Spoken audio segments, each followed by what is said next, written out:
संतोष राज प्यार और हम तोहरा से कहा दो बेर हर के बात का कर दो बेर हर के बात सर पर जाके भूत सवार हो जाला अंगिका रिकॉर्डिंग स्टूडियो कोलीपुरिया बिहार प्रीत के रंग में रंगा गेल बा भले बारा के हो और के आई लेकिन हमरा हाथ में मेहंदी तोरे नाम के रचा गेल बा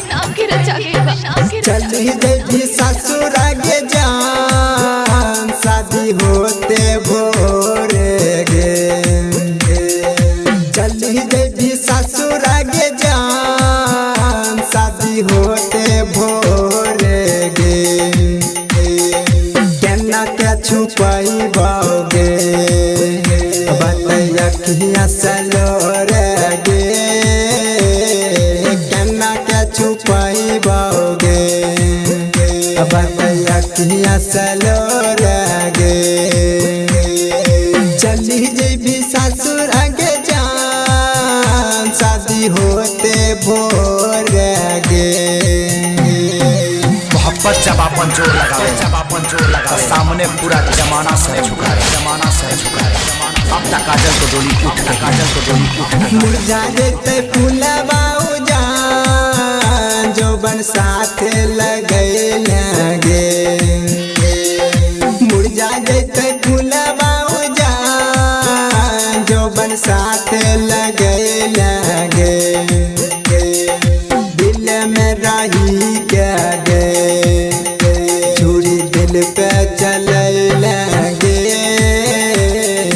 दिल में रही क्या गे छुरी दिल पे चले लगे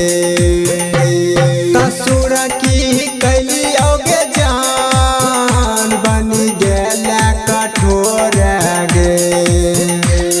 ससुर की कैलियोगे जान बनी गेल कठोर गे केना के छुपाई बाओगे बतैया किया सलो गे केना के छुपाई बाओगे बतैया किया सलो गे मुरझा जेते फूलवा जान जो बन साथ लगे हमारी जवानी केहू आंडू पांडू खातिर नइखे बनल सिर्फ पवन सिंह पे दर्द जुदाई जान सहलो ना सहताओगे दर्द जुदाई जान सहलो ना सहताओगे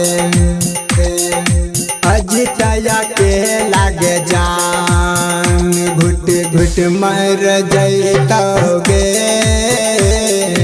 अजितया के लागे जान घुट घुट मर जैतोगे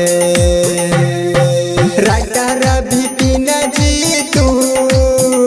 के चल जाए बजोर गे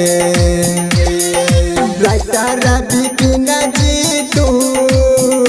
के चल जाए बजोर गे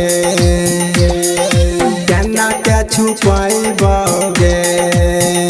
बतैया किया सलो गे केना के छुपाई बाओगे बतैया किया सलो गे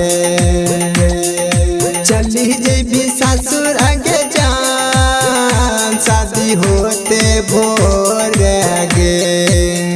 अंगिका रिकॉर्डिंग स्टूडियो कोलीपुरिया बिहार